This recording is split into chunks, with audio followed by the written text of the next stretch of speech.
Hello everyone, welcome back to my channel, and today we are going to be revisiting my past book hauls. So, if you didn't know, I actually started this last year on my channel. Once every quarter I would look at all of my January, February, March book hauls, and then I would read a bunch of those books. And I then slumps and getting busy and all of that kind of stuff, I ended up giving up about halfway through the year. And I ended up letting it fall. But I decided to bring it back this year, but instead of doing it by month this year, I'm actually doing it by year. So I already have the first episode up. I will leave a link down below. And in that, I revisited my book hauls from 2021. And so we are doing episode 2. And so we are going to be going through all of the books that I hauled in 2022. So at the start of this year, I actually only had 6 books on my TBR that I had hauled in 2022. One of them I have already read, which is Saint's Blood by Sebastian D. Castell. I read that I think in March and I gave it a 4-star. And so that leaves 5 more, and one of them I cannot read because that is Jade Legacy by Fonda Lee. So I have not read Jade War yet, so obviously I cannot read Jade Legacy, but I'm excited to get to that eventually, but obviously I can't do it for this video. So that leaves us with 4 options, and I think I'm going to read 3 of these 4. I'm pretty sure I know which ones I'm going to read, but I could change my mind because I mean that's what happened in the last episode. Plans ended up changing and all of that. So I guess, as I mentioned, I did haul Saint's Blood, and I also hauled Tyrant's Throne by Sebastian de Castell, and I'm pretty sure I'm going to read this because obviously it is the final book in a series. I've been really bad for finishing series this year, so I think that's why I'm kind of leaning towards this. I'm also going to read Promise of Blood by Brian McClellan. This is book 1 in the Powder Mage series. So this was a gift from Cassidy, from Covers with Cassidy. I got it from Christmas, and she picked this because it was one of the contenders for the backlist book club. And we did actually end up picking this, but a live show never happened because I think Mel finished it. Cassidy started it, wasn't feeling it. I started it, I got 80 pages through, and I was like, I'm pretty sure it's going to be a 3-star. I'm willing to read it though. And we were just like, no, we'll pick something else. And so I read the 80 pages, I put it down, and I have not continued. Obviously, I will go back and read those first 80 pages again, but that's kind of why I think I want to read this one. And then the last two were a bit of a toss-up, but I think I'm going to go with Theft of Swords by Michael J. Sullivan. So the other option is The Eliza Blackamora by Scott Lynch. So I don't think I'm going to go with this one purely because of the fact this is actually available on Audible Plus. So that's, I guess, useful. Whereas this one isn't. So kind of when I saw that, I was like, oh, that'll help me get through these a bit quicker. This was also a gift from Cassidy.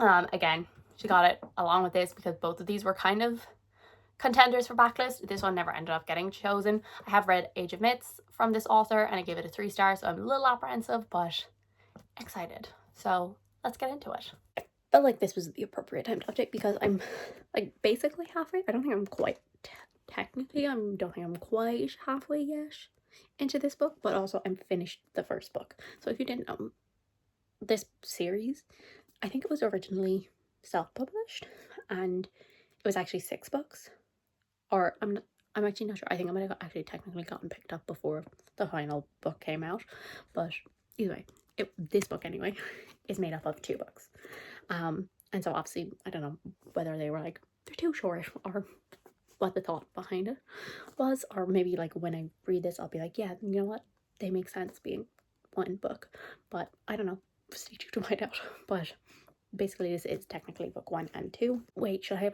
updated at the 25% mark? Because it would have been halfway through book 1. Or is just at the end of book 1 and halfway through the book. Novel 1.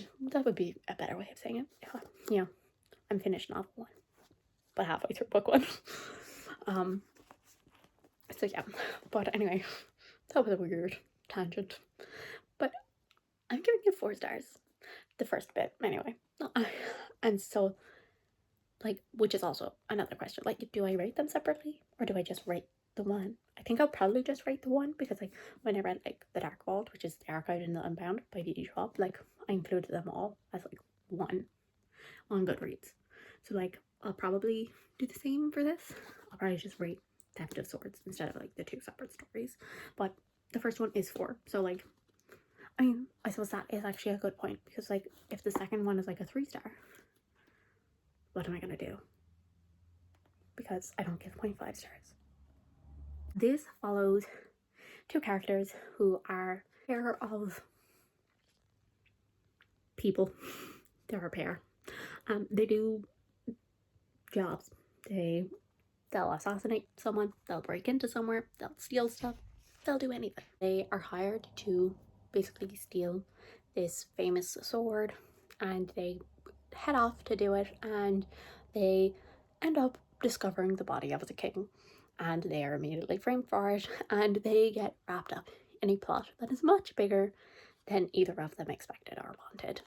Pleasantly surprised, because I read Age of Myth, also by Michael J. Sullivan, which is actually a prequel to this, and I just did not enjoy it.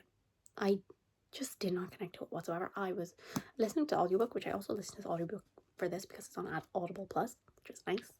And I just could not get into that story whatsoever. And I had heard really good things about it, and like there was moments I liked it. I gave it a 3-star overall, so absolutely not a bad rating. But obviously I owned this first. This was a lovely gift from Cassidy for Christmas, because this was one of the thoughts of picking up her backlist, which is just like, of course I'm gonna like the book that we could have picked for backlist and then didn't. Typical, because like all of the backlist book club picks were kind of cursed, and like now I'm getting this a 4-star. It's just like, yeah, sounds about right. I've owned this since 2022, but I read Age of Myth last year. It was on SCRIBD, and I was looking for something to listen to, so I was like, yeah, might as well. And as I said, I just did not connect to it whatsoever. Like it was fine, it was 3-star, like there was definitely moments that I liked about it, but it just didn't at all grip me, which actually, and I'll say it, I did actually, I think, prefer the characters in here over in Age of Myth over the characters in this, which is very odd for me to give a book a higher rating when I prefer the characters less, because I would say I am primarily a character driven reader, but like I just really enjoyed every other aspect of this book so much more.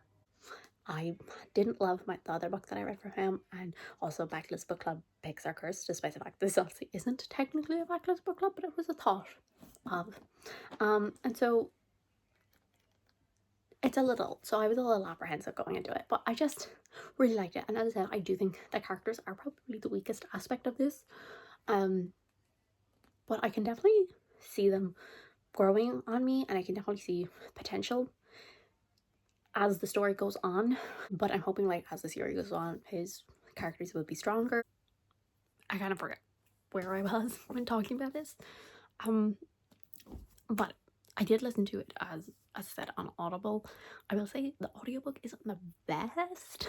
Like I was engaged and like by the story and the plot, but I don't necessarily think it was the best narrator. And also, like, I don't know what year this came out in, but like it sounds like a very old audiobook, and I don't think it is.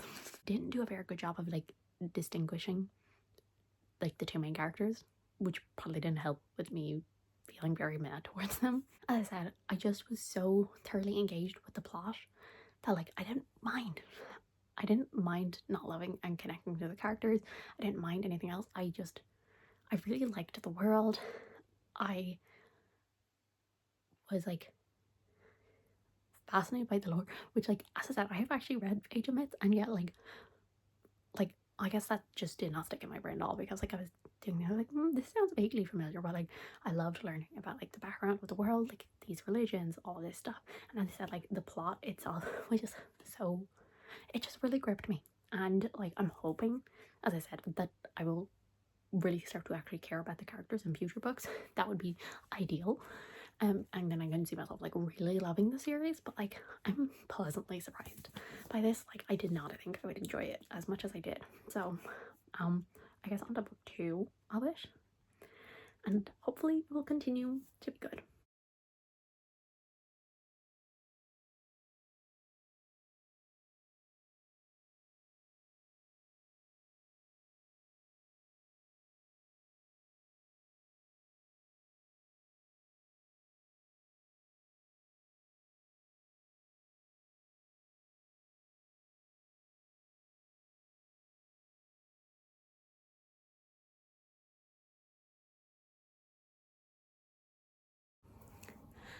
Hello! So, it's been a while and I have some updates. Not a lot of reading updates. I mean, I do have that I finished this, but aside from that, not a lot of reading. A lot of book buying updates though. Whoops. So I went to see Come From Away yesterday and it was so good. It is so good. So good. So that's update number 1. It was brilliant. But obviously when I was up there, I went to some bookstores. Of course I did. Update number 2, I finally have my Taylor Swift tickets. I'm going next week and like, I don't know, they're always so slow to give you the tickets and I'm just like, give them to me. Well, I know it's because they don't want you to be reselling them for ridiculous prices, but I'm like, give me. I got all my like Taylor Swift like Eras Tour merch that you get with the VIP package. I'm unsure did I unbox this, but I got Paladin's Hope by T. Kingfisher. This is the 3rd book in the Saint of Steel series. It's a fantasy romance series. This is really short compared to the rest of them. It's like 300. And then I also got Paladin's Fate, which is book 4. So I now have all of the books so I can get up to date on the series. So yes, so that's 2 more books to the TBR pile. Then yesterday, before I actually left to go to the show, I got an Amazon package, which was from Cassidy. So thank you, Cassidy, for the lovely birthday present. She got me The Final Strife by Sarah Al-Arifi. I'm really excited to get to this. I've heard overall pretty good things about it, I think. I think the 3rd book still has to come out. Oh my god, the text in here is so small. Got an Illuminate package, and those were the Illuminate Winter Night trilogy, the 2nd and 3rd book. Anyway, I can't remember what I was saying because I got a phone call. Oh yes, I was talking about Winter Night trilogy. So I actually have an unboxing video, I think, potentially, for the 1st book, because that was like a whole bookish box. So the 1st book is The Bear and the Nightingale. As I said, I've had this for, I feel like, a couple of years now. That could be a lie. And definitely since last year anyway. And then as I said, they finally did the 2nd and 3rd. So this is the 2nd book, The Girl in the Tower. And this is the 3rd book, The Winter of the Witch. So that's what the edges are like. And then that's what the back is. Then I love the underneath dust jackets of these. Just nice. Just like a subtle foiling on them. And then obviously this is the 3rd one, Winter of the Witch. So that is the edge. That is the back. And then that is the underneath. As I said, went up to Come From Away. It was incredible. Went into 3 different bookstores. I went to Debray, I went to Eason's, and I went to Hodges Figgis, which is Waterstones in Dublin. And I didn't get to go to Chapters. I do love Chapters, but I just did not have the time. So I did buy books in Hodges Figgis though. So let's just go through them. I bought 3 because I cannot help myself. I'm like above the 30 mark with my TBR. This is not what I wanted. This is not what I planned. So we'll go with the 1st one because that one actually doesn't add to my TBR. So that's nice. So the 1st one that I got is System Collapse by Martha Wells. I have already read this twice. I've already read this twice. One of my favorite series of all time. I love it a lot. I read it on audiobook twice already. Then I got The Angel of Crows by Catherine Addison. I don't know what this is about. I think it's a historical fiction, but I really like her other books, so I'm kind of just making my way through her backlist. And then last but certainly not least, I got the book 2 in the right area.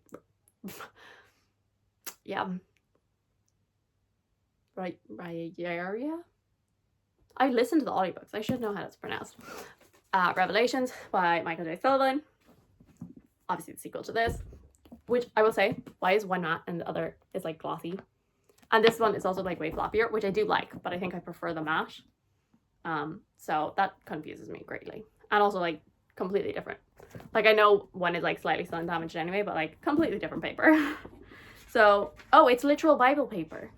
Oh, that's great. Yeah, that's great. So since I bought this, I'm going to guess you can assume that I liked this, and I did. I gave the second book a 4-star as well, but I would say it is a lower 4-star than the first book. I just found the first one a little more compelling, and I think I liked the side characters more, whereas in the second one, I'm still waiting to really connect to our two main characters, Royce and Hadrian, and that's still not 100% happening. I am getting more intrigued about them, but I still wouldn't say that I'm connected or care about them really that much. As I said, and the first book had more interesting side characters to me, but even then, I did enjoy where the plot is going in this, like all of the scheming and all of that, seeing like all of that happening in the background. It's so strange because like I don't think there's something that different between this and Age of Myths, which I have read, and yet for some reason I just instantly connected more to this, which, like, as I said, like I feel like roughly the same. Like I feel like I should feel the same about them, but for some reason, maybe it was just the time that I read Age of Myths. Maybe when I finish this series, I might go back and try that again. I don't know.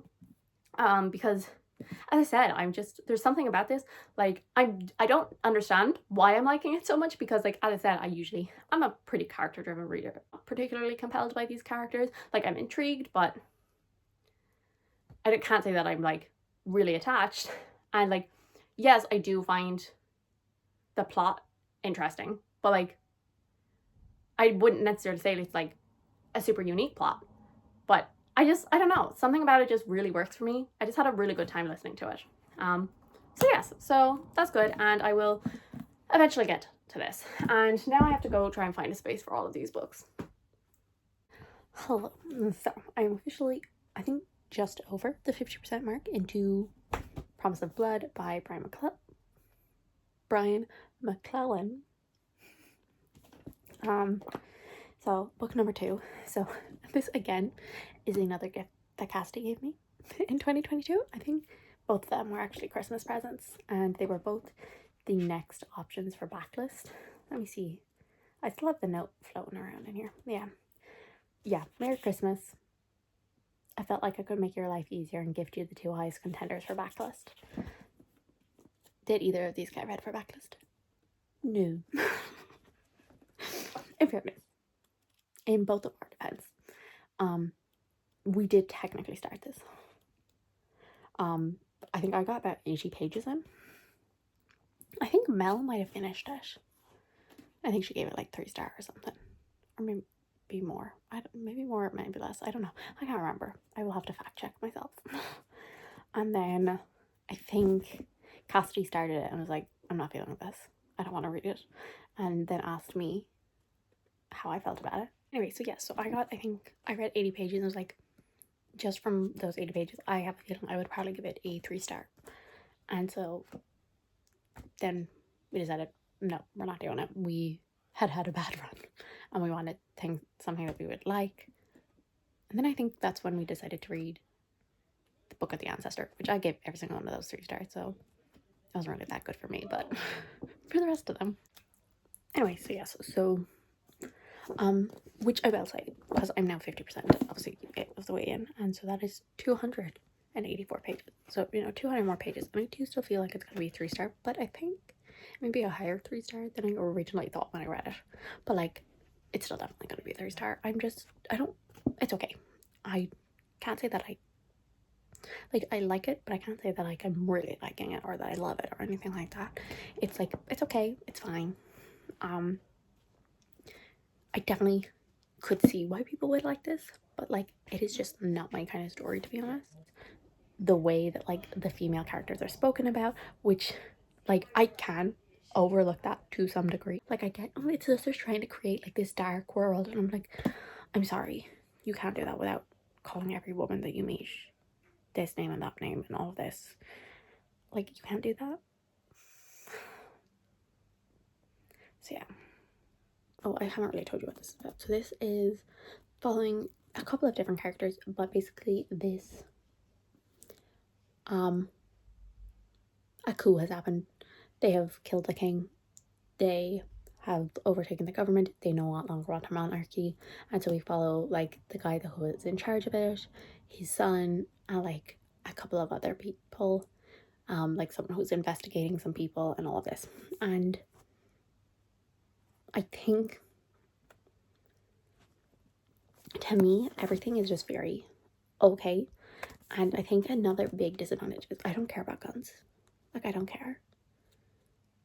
Like, and like, here's the thing, because like when I heard like French Revolution with wizards and like historically influenced fantastical romp, like that stuff, I was like, like, I like historical fantasy. Like Temera series by Neil Minovic, I love that. Napoleonic Wars, like the detail, the war planning, I love it.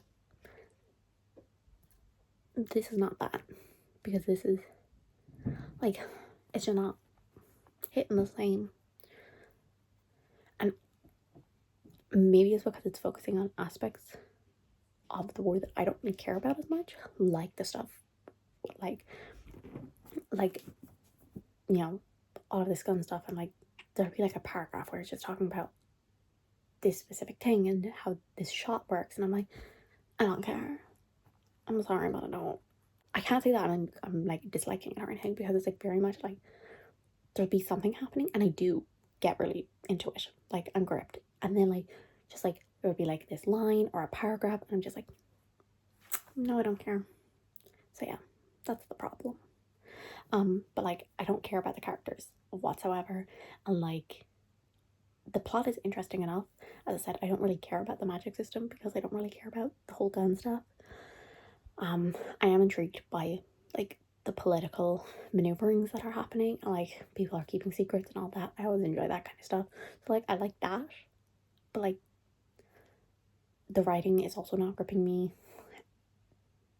So like yeah, so like it's kind of like Theft of Swords, but like for some reason I feel like I have pretty similar feelings as Theft of Swords, but like for some reason Theft of Swords kind of just gripped me. Like the writing gripped me, whereas this one, it's not. Hello, hello, hello. Also, what is with the hair? I had a shower and I let it dry naturally, and so it's doing something anyway. But anyway, I finished Promise of Blood by Brian McCullough yesterday, and I'm giving it a 3-star, which is what I guessed. And I would say I had 3 problems with the book. So number 1 was the characters. I just did not care about them whatsoever. There was a couple of moments where I was like, they would mention these like interesting bits of backstory and then never develop them, and I'm gonna be like, what? No, that was an interesting piece of information you just gave me. Please stay there for a minute. Stay on that. And so I just never really cared about them. I felt also that they were all very separate. Like, obviously they are all connected, all of these point of views and all of that. Well, yeah, I mean, they're all connected, but like some are more connected than others, and like, but they are very much doing all very different things, and it just, you're only getting like brief mentions, and I just wanted a little bit more connecting them all of the way through. So that was number 1. And number 2 is the magic system. I said already that like I don't care about guns and stuff, but then even with that, like I think maybe if I actually knew more about guns, like the powder mage aspect of it would have been more developed.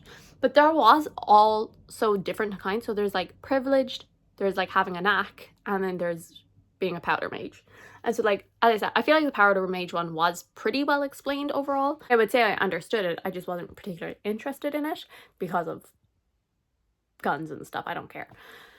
The knack aspect I also understood. It's just like weird little talents almost. Like you have a knack for something. And then but the other thing, the privilege, I really, every time it would come up, and I just like, I really wanted to stick with that more, because like then we had like these privilege and they'd be like, oh yes, we hate the powder mages, and I'm like, okay, but why? And like I just feel like obviously the series is like the powder mage trilogy, so like obviously the powder mages are more important to the story, but that doesn't mean I don't want to know how the other magic systems work, if that makes sense. The third and final thing that I had a problem with, I guess I'll call it pacing.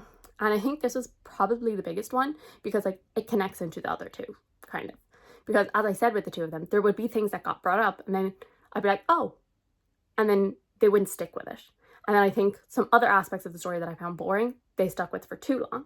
So I think there was just really long gaps of the story where I was just waiting for something interesting to happen to grab my attention again. But then there would be these moments where I was hooked, where it really did grab me in, and I'd have like, you know, maybe like 50 pages or something where I was like really interested in what was happening. And then something would happen and I would just be like waiting for it to capture me again.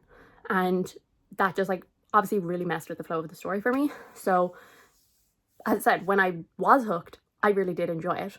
But the times when I wasn't, those other parts that I didn't like really, like, I guess, kind of shone through. So I did finish it though. So I'm also probably going to continue. I'll see.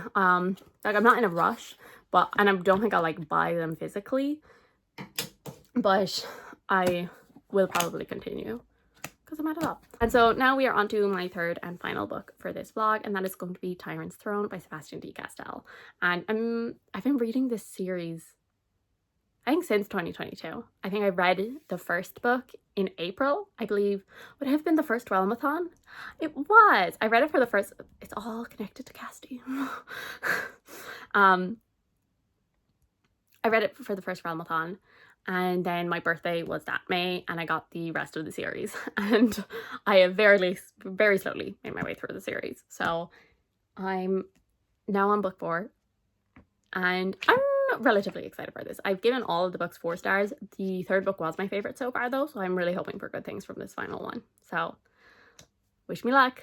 Hello, I'm not going to talk for long because I can't talk. So important context to this. I was on Saturday, I came home, and as I was getting ready for bed, I was like, oh, I don't feel very great. I have a sore throat. But then I was like, maybe it's just because I had been working different hours this week, so I was like, maybe it's like a mix of like the tired and like talking all day. Maybe that's what it is. And I'll wake up tomorrow for Taylor Swift and I'll be fine. And that was not true. I still felt pretty, my throat was still sore, but I had Taylor Swift to go to. So I went, and now I sound like this. It's a thing that happened to talk for long, but I just want to give an update to say that I am about halfway through Tyrant's Throne, just because like I don't want to just like read it all and then be like, I'm at the end of the book. Like, I wanted to tell you that I have actually started this. So I'm actually, I think, a little over halfway through, and I'm liking this. I think the third book is my favorite so far. I just find that I never fully connected to the characters in like the first 1 and 2, but I kind of started to feel for them in book 3, and so I still like the characters in this one, but I feel like it's the same situations they are constantly getting themselves in, and so I'm just like, it's a little repetitive, but I'm still liking it. It's probably going to be a 4-star. I've given every book in this series a 4-star. I think it would probably go 3, 2, 1. Yes. So just where this is going to slide in, I think, as I said, I think Saint's Blood is going to be my favourite, but I don't know. I think I enjoy this more than Traitor's Blade, but don't know about Night Shadow. As I said, we're only halfway through. Obviously, there's still a lot to come, and I hope that I will like it. I might wait until I can actually speak properly before I update you next, because I just know this is probably horrible to listen to, and I'm sorry about that. Hello. As you can tell, I sound a little better. I'm not 100%, but I'm definitely not completely dying anymore, so that's great. Finished Tyrant's Throne. I give it a 4 stars. I think actually after the point that I started talking to, the book definitely started to actually pick up for me. That makes it sound like I didn't like it, which I did like it. But as I said, I just found, I was like, okay, they're getting into the same positions that they always find themselves in, where they're getting themselves in trouble and they're like, oh no, how do we get out of it? And then they get out of it, whatever. And then finally, after that point, things finally started to change. It kind of became nearly more military fantasy, which is not what this series originally is, there was a very clear tone shift, and really everything started to come together. And I do think the third book is still my favorite, but I did really, really enjoy the end of this and how it all built up. I do have a couple of complaints that I can't share with you because they're spoilery, just like something that like I didn't really think is necessary in these books that just kind of annoyed me. And like, yeah, I'm gonna be vague about it. If you want to know, you can message me or put it in the comments or whatever. But I did really enjoy this. As I said, in the third book was when I really actually started to care about these characters, and that continued in here. I do think they're definitely not favorite characters of mine. There was some stuff in here that should really have like impacted me, and like while I was kind of like, ooh, like intrigued by it because I knew that this would have consequences, I don't think it emotionally impacted me the way that it should have.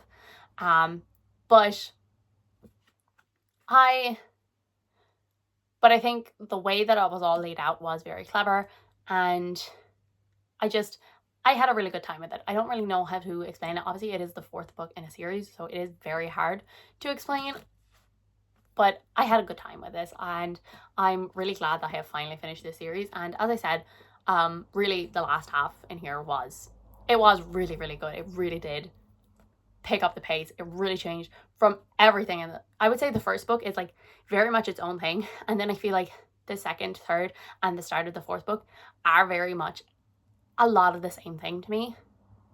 And then the last half of this, again, completely a different thing. So really enjoyed it, and I give it a 4 star. These were the 3 books that I read for this, and I enjoyed them all. 2 4 stars and a 3. So no, massive wins like I did in the last vlog, but we'll take it. So we're doing pretty well so far. In the last episode, I read from 2021, and I had, at the start of the year, 7 books from 2021 that I had not read yet. And I still have 4. So that's still not great. I still definitely have to work on them. And I will, hopefully. Hopefully I will. And then from 2022, obviously this year I had 6. At the start of this video, I had 5. I now only have 2 left. So that's really nice. That's really, really nice. And then from 2023, the start of this year, I had 14 books, which obviously a lot of those were like from Christmas and stuff. So like obviously that was a pretty big number. At this time of the year, I have 8 left. And so I think before the next installment of this, I should read 2 of them for different videos and stuff. So I'll probably be down to 6, which is pretty good considering, it's only the books that I hauled last year. But as I said, probably September-ish, maybe August or September is probably when I will go and revisit some of those. So you have that to look forward to. So thank you guys so much for watching. I do hope you enjoyed. If you did, subscribe, and I will see you all in the next one. Bye.